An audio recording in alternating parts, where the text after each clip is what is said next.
مرحبا بكم أصدقاء قناة أسرار القلوب. النهاردة احنا جايين نتكلم عن الوجع اللي مفيش حد فينا ملمسوش بشكل أو بآخر.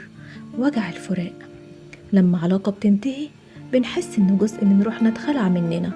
بتحس بوجع جسدي حقيقي في منطقة الصدر، لدرجة إن علم النفس والطب أطلقوا على الحالة دي اسم فعلي، وهو متلازمة القلب المكسور.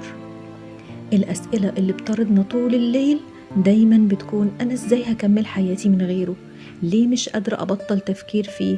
هو أنا ليه لسه مستنية رسالة منه رغم إنه أذاني؟ النهاردة إحنا مش جايين نقول كلام إنشائي من نوعية إنسي وعيشي حياتك. إحنا جايين نشرح سيكولوجية الدماغ والقلب وقت الفراق، ونحط إيدينا على خطوات علمية حقيقية تخلينا نتخطى الوجع ده ونخرج منه أقوى وأجمل. أول حاجة لازم تعرفيها عشان ما يتأنبش ضميرك هي ليه النسيان صعب. علماء الأعصاب لما عملوا أشعة بالرنين المغناطيسي على أدمغة أشخاص لسه خارجين من علاقة حب وانفصلوا، لقوا حاجة مذهلة. المراكز اللي بتنور في الدماغ وقت الفراق هي نفس المراكز اللي بتنور عند مدمن الكوكايين لما يتمنع عنه المخدر فجأة. الانفصال العاطفي بيعمل في الجسم حالة اسمها الانسحاب الكيميائي. الدماغ فجأة بيتحرم من جرعات الدوبامين اللي كان بياخدها من الشريك، فبيبدأ يفرز كورتيزول اللي هو هرمون التوتر بكميات مرعبة. عشان كده الحنين اللي بتحس بيه مش دايما معناه ان الشخص ده كان مناسب ليكي. الحنين ده هو مجرد أعراض انسحاب عقلك بيطالبك فيها بجرعة الدوبامين اللي متعود عليها. لما تفهمي ده هتعرفي ان الوقت والمسافة هما العلاج الكيميائي للدماغ. عشان نتخطى لازم تعرفي انتي واقفة في انهي مرحلة من مراحل الحزن ال5 وما تقاوميهاش. اول مرحلة وهي الانكار، اكيد هيرجع، اكيد دي خناقة وهتعدي. عقلك بيرفض يصدق الصدمة لحمايتك من الألم المفاجئ. تاني مرحلة الغضب، ليه عمل فيا كده؟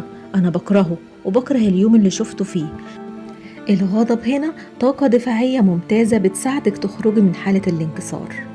تالت مرحلة المساومة، طب لو أنا اتغيرت هيرجع؟ طب لو بعتله رسالة واعتذرت؟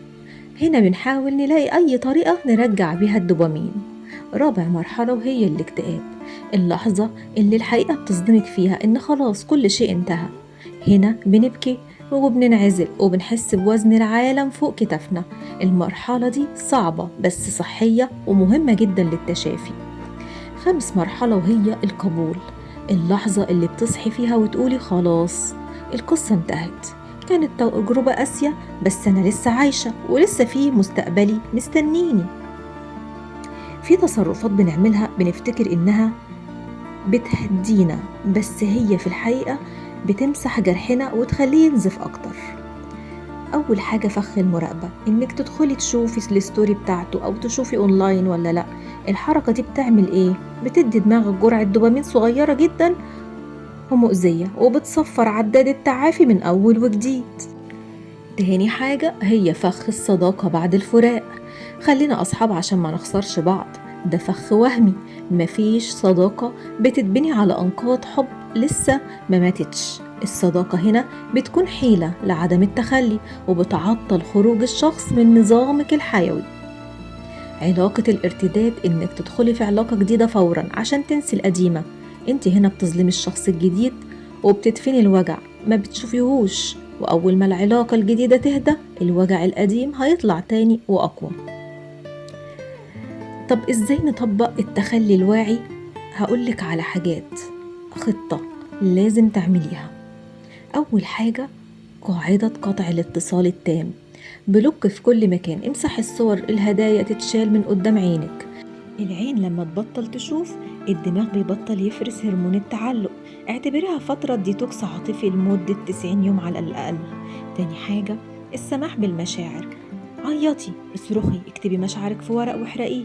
المشاعر اللي ما بتطلعش بالدموع والكلام بتطلع على شكل أمراض جسدية، قول عصبي، صداع نصفي، ألم ظهر. تالت حاجة استثمار طاقة الألم، الوجع بعد الفراق بيكون طاقة هائلة غير مستغلة. وجهي الطاقة دي لنفسك، اتعلمي حاجة جديدة، انزلي الجيم، الرياضة بتفرز اندروفين اللي بيعوض غياب الدوبامين. ركزي في شغلك وبناء كيانك. رابع حاجة، كتابة قائمة العيوب والأذى. الدماغ وقت الفراق بيعمل فلترة غريبة، بيفتكر بس اللحظات الحلوة ويجمل لك الماضي. اكتبي ورقة فيها كل أذاه، كل مرة قلل من قيمتك، كل مرة خذلك فيها، واقريها كل ما عقلك يخدعك ويحنله.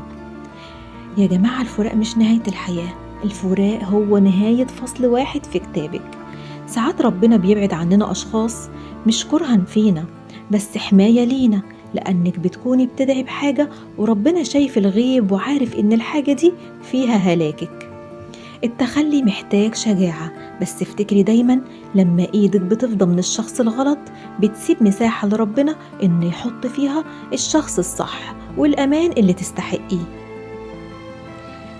في الحلقة الجاية هنتكلم عن توازن طاقة الأنوثة والذكورة في العلاقة، وإزاي الصراع على الأدوار بيطفي الحب. دايما سيبوا اللي يمشي يمشي، واحضنوا أرواحكم بالوعي. وفي النهاية يا رب الفيديو يعجبكم. لو عجبكم الفيديو ما تنسوش لايك وشير واشتركوا في القناة وفعلوا جرس التنبيهات علشان توصلكم كل الإشعارات، وإن شاء الله أشوفكم في فيديو جديد. سلام.